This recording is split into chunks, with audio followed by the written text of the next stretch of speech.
Good morning. Thank you for joining us. I'm Charlene Farley, a member of this fellowship.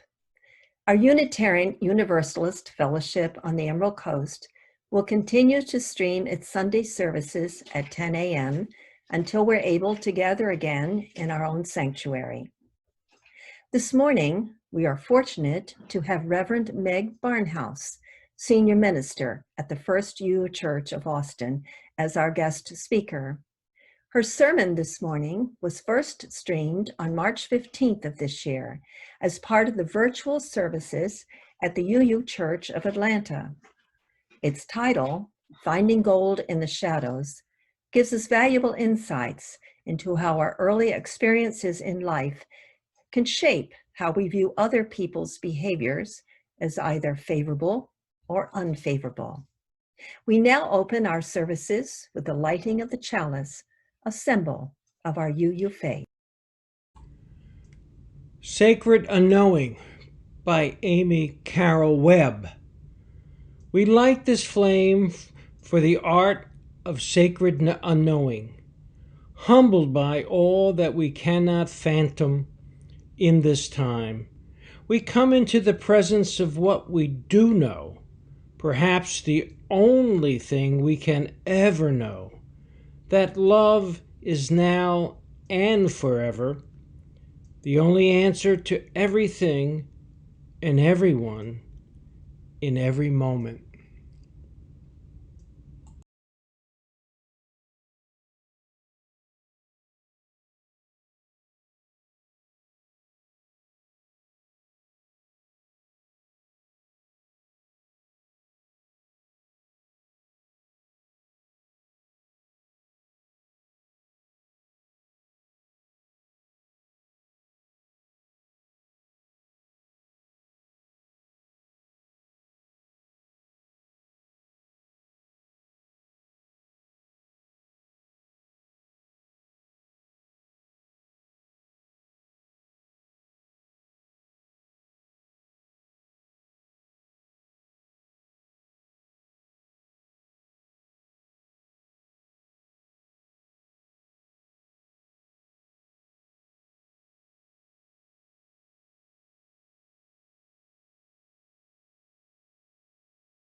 Hi, this is Amy again, or maybe not again if this is the first time you're seeing me in this format.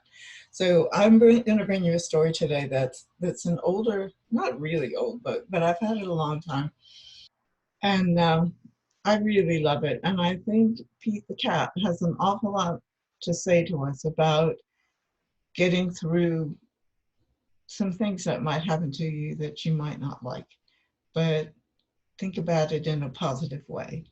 So I'm going to read you this book. And if you want to sing along, that's perfectly fine, because there's some songs in it. So this is a book. This is the first Pete the Cat book.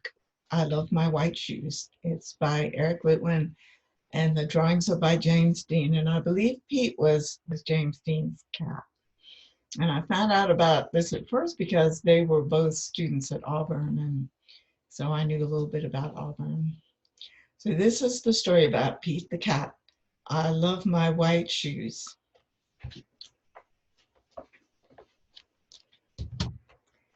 So this is Pete, and he's blue. Pete the cat was walking down the street in his brand new white shoes. Pete loved his white shoes so much that he sang this song. I love my white shoes. I love my white shoes. I love my white shoes. Oh no! Pete stepped in a large pile of strawberries. What color did it turn his shoes?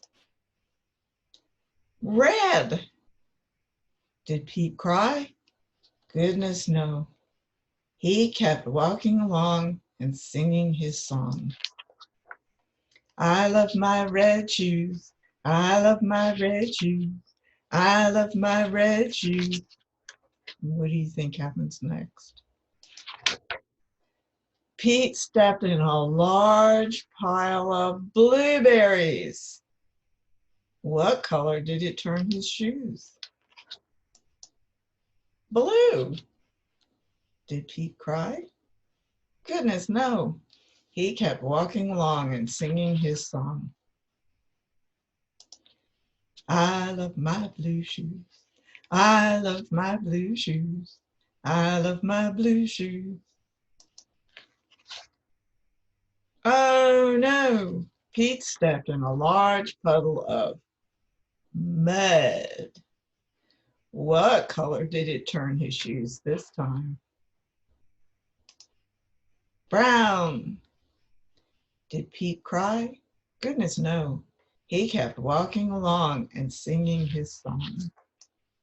I love my brown shoes. I love my brown shoes. I love my brown shoes. It's the same color as my cup of coffee. Oh no! Pete stepped in a huge bucket of water, and all the brown, and all the blue, and all the red were washed away. What color were his shoes again? Well, they were white again, but now they were all wet.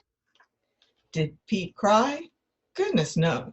He kept walking along and singing his song. I love my wet shoes. I love my wet shoes. I love my wet shoes. The moral of Pete's story is no matter what you step in, keep walking along and singing your song because it's all good. So I hope you enjoyed Pete the Cat. I actually have some other books about Pete, and maybe we'll get to read those someday. Bye.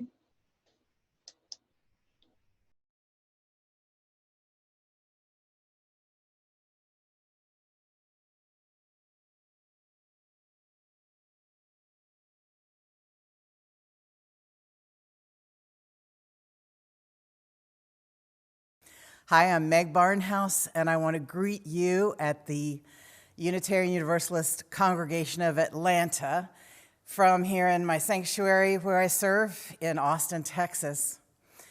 I appreciate you letting me join you like this. I was very disappointed not to be able to be with you in person, but I feel my own congregation needs me now, and so I cut my study leave short. What I'm going to talk about in your very evocative series about monsters and villains is the shadow qualities within each one of us. As you heard in the reading, Solzhenitsyn says the line between good and evil runs right up the middle of each of us. We all have qualities in ourselves that we don't want to show the world, qualities we don't approve of, or qualities that were taboo in our families. And we put those aside. We submerge those into what Carl Jung called the shadow side of our personalities. I think that doing shadow work for us as spiritual people would help with all of the hatred and all of the racism in the world. And I'll tell you how. Thomas More, in his book, The Care of the Soul, states that the person we choose to be automatically creates a double, the person we choose not to be.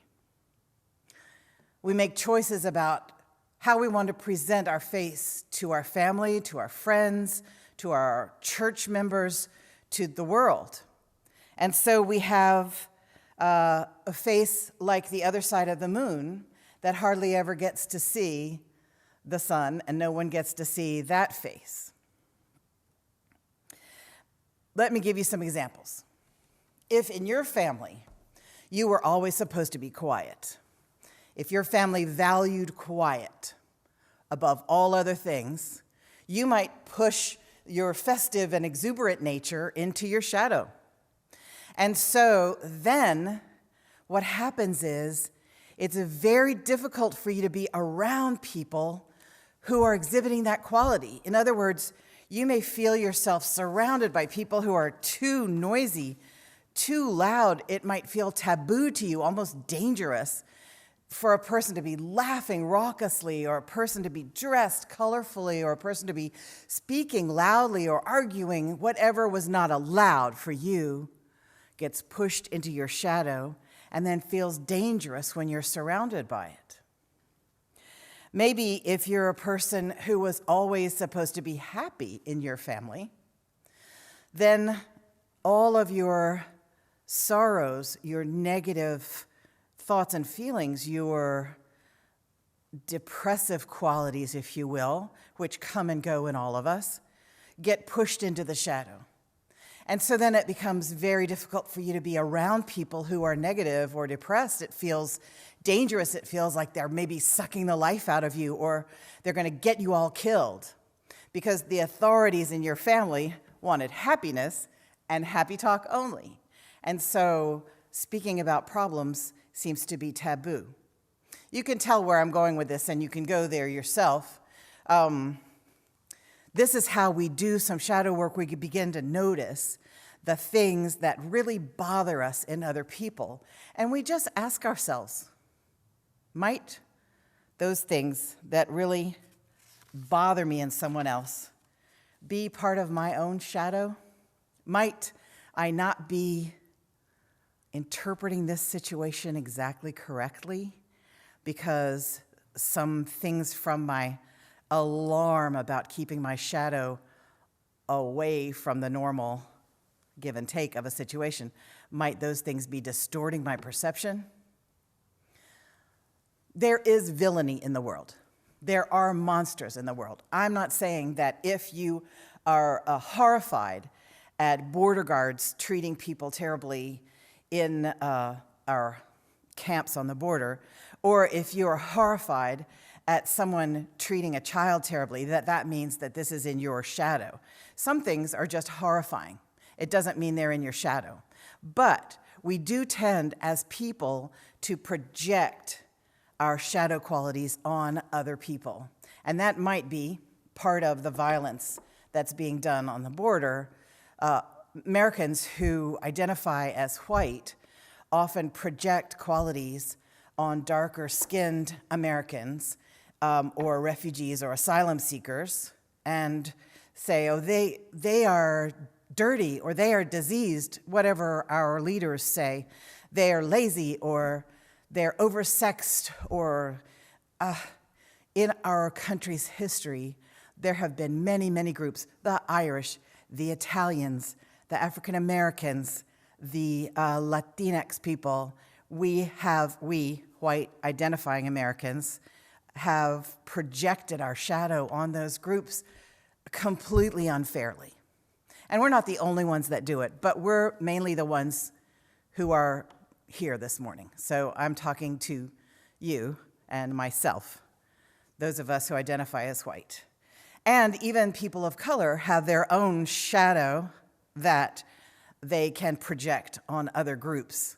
That is a fact, that there is diversity within diversity, and I am not the person to speak about that. Some people are frightened of their wonderful qualities. Some people are scared to shine too brightly. This is the other side of shadow work that I've called in the title of the sermon, Gold in the Shadow.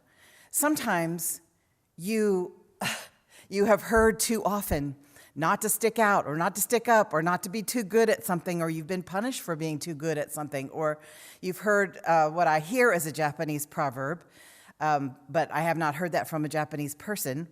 The nail that sticks up will be hammered down. And so you might be leery of shining too brightly. And so you push those shining qualities, your leadership qualities, your wisdom, your energy, your insight into your shadow as well. And then you project those on people that you see all around you. Now, I know ministers have this happen to us a lot, that people project onto us the qualities that they wish they had, or the qualities they have been scared of in their own selves, because we stand up in front of people and seem to be shiny sometimes, but let me tell you, we are not, as I'm sure you know in your heart of hearts. I think people need heroes, political heroes, maybe just someone who is rich, and you think, ooh, that person must have good judgment because they got rich. And I wish I had good judgment about money like that. And I'm projecting that onto them as my hero. Or maybe that person has a great personality because they're strong and they're physically formidable. And they are my hero because I don't feel myself to be physically strong or formidable. Or maybe I have not allowed myself to be as strong as I could be. Sometimes people are not allowed to feel their full rage and their full sense of justice. And so we stay small and project that on our activist heroes. I think that there is something in many of us that is a little bit scared to succeed. I think there is something within many of us that doesn't want to pass our ancestors or to surpass our parent or our siblings, or we keep ourselves small in order to make other people not feel like we are too much, too big, too loud, too certain. We are self-deprecating, and we sometimes put our own problems forward so as not to scare people or intimidate people. The shadow carries all kinds of different elements, and we need to search it. Because if you don't search your shadow, if you don't see the good things and the things that alarm you in your own shadow, it's like having a wasp in the room and losing track of where it is. I mean, at some point, you might sit on it by accident and get stung. Your own shadow can really sting you sometimes as something comes out of your mouth that you think, oh my goodness, I couldn't have said that. Did I really say that? That's not me. That's your shadow coming out when you are not aware. I want to close with a wonderful quotation that Martha Graham wrote to her friend Agnes de Mille. Both of them beautiful dancers, beautiful choreographers, creative, marvelous in their time. But it is very hard to be an artist in our culture, and I think in almost any culture. It's such a solo activity, and it's so beset with demons from your own shadow saying, I must not be any good. Maybe I'm no good. I don't know. I can't tell. Maybe people are just being nice to me, or maybe this is all just a mess and I should go do something else. Here's what Martha Graham wrote to Agnes de Mille. There is a vitality, a life force, a quickening that is translated through you into action. And because there is only one of you in all time, this expression is unique. And if you block it, it will never exist through any other medium and will be lost. The world will not have it. It is not your business to determine how good it is, nor how valuable it is, nor how it compares with other expressions. It is your business to keep it yours, clearly and directly, to keep the channel open. My beloved friends, yes, there are villains and monsters out there, yes. But the beginning of villainy and monstrosity can be found inside each one of us. An overpowering feeling of self-righteousness is itself a red flag that bad behavior is soon to come. So watch our self-righteousness and watch your shadow. Watch your uncertainties and your certainties. Watch your wisdom and your foolishness, and know that it is all in there, in all of us. All blessings on you.